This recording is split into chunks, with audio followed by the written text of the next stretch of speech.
kasih untuk kesempatannya pada kali ini.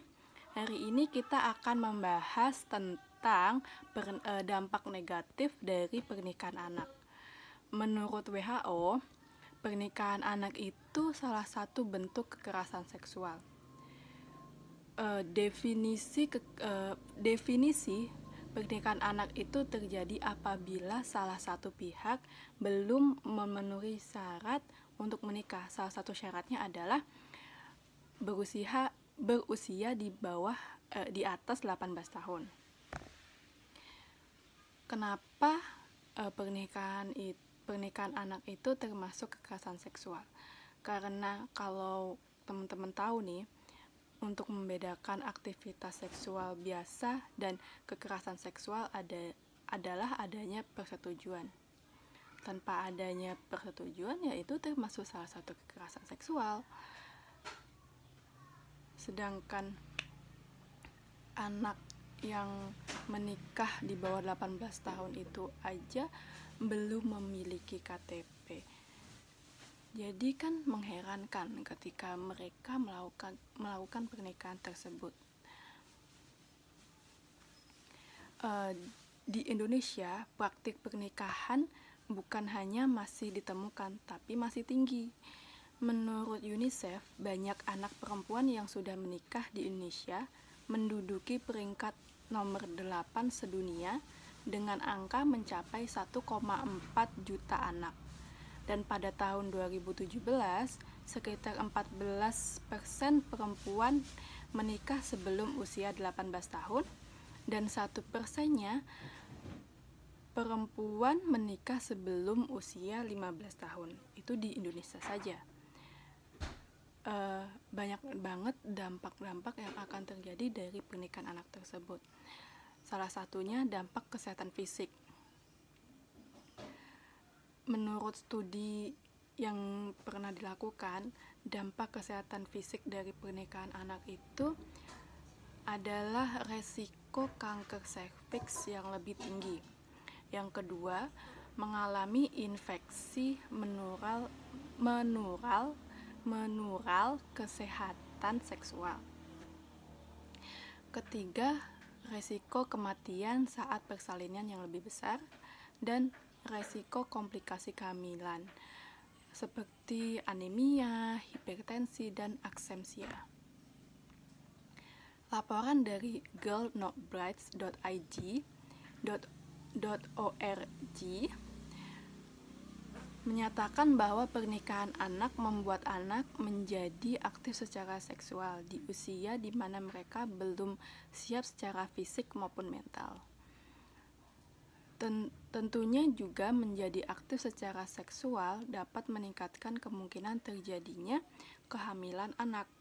Terlebih lagi di usia yang dini, anak sulit mengetahui hak-haknya dan menjadi asertif dalam penggunaan kontrasepsi atau metode keluarga berencana lainnya. Kehamilan di usia anak meningkatkan kemungkinan komplikasi dan bahkan kematian ketika mengandung dan melahirkan. Data juga menunjukkan bahwa jumlah kematian bayi baru lahir lebih tinggi sebanyak 50% pada ibu di bawah usia 20 tahun dibandingkan dengan ibu yang melahirkan di usia yang lebih tua. Dan ada juga dampak-dampak psikologinya. Pernah nggak sih teman-teman ngalamin dipaksa gitu? Dipaksa pasti kalian sakit, terus ngeselin gitu kan kalau kita dipaksa kan. Nah, itu juga salah satu dampak psikologi yang akan dialami oleh anak yang mengalami pernikahan dini itu. Resikonya tuh banyak banget. Salah satunya resiko kekerasan dalam rumah tangga atau KDRT.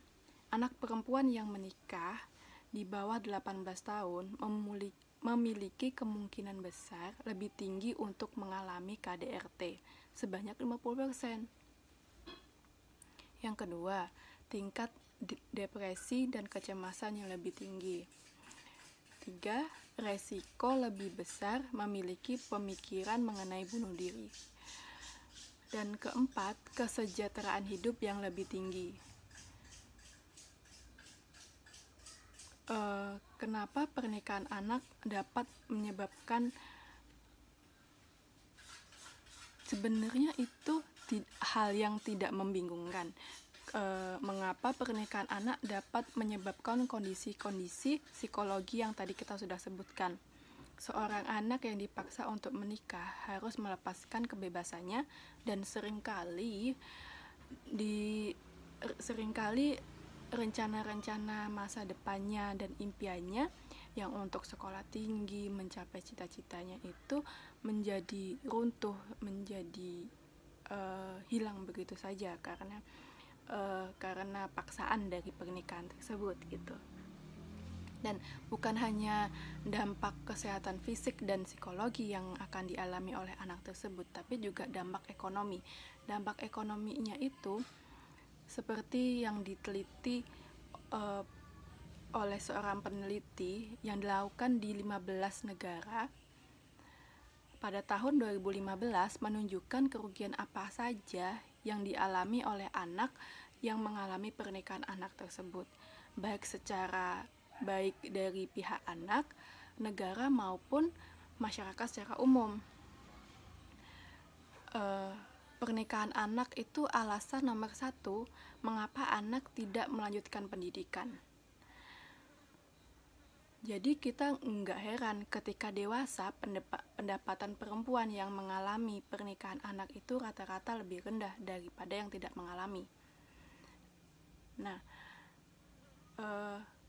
yang kedua itu ketika seorang perempuan atau anak itu menikah dan melahirkan, itu akan terjadi komplikasi. Nah, komplikasi ini jadi menimbulkan banyak masalah lagi juga. Salah satunya biaya. Karena biaya kesehatan untuk komplikasi pada wanita itu bukan hal yang murah, sedikit, itu banyak banget biaya yang harus dikeluarkan. Nah, yang nomor 3, di Indonesia pada tahun 14, estimasi minimal beban pernikahan anak adalah sebesar 1,7%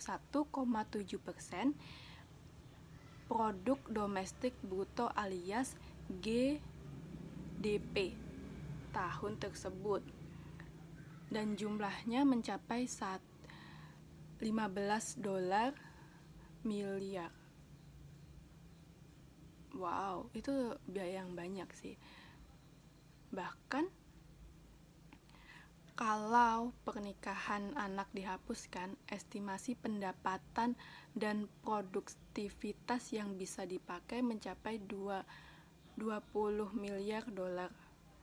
Wah, bayangin aja tuh, sebanyak itu kita bisa pakai untuk apa aja kan. Jadi nggak bisa dipungkiri lagi kalau dampak negatif dari pernikahan anak itu sangatlah banyak. Bersyukurlah di Indonesia belum lama ini mengesahkan usia minimal pernikahan anak perempuan menjadi 19 tahun dari yang tadinya 16 tahun. Hal ini tentu aja baik, tapi masih perlu dilengkapi dengan intervensi lainnya seperti pendidikan seksual yang lebih terbuka gitu, yang bukan pendidikan seksual tuh bukan hal yang tabu untuk dibicarakan dengan anak. Jadinya dapat meningkatkan akses ke pendidikan yang lebih tinggi bagi perempuan dan anak perempuan, dan mensosialisasi kesejahteraan gender. Karena sekarang karena masih banyak yang menganggap perempuan itu hanya bisa di dapur gitu kan. Jadi saya rasa itu bukan hal yang benar. Sekian untuk sesi kita hari ini. Terima kasih.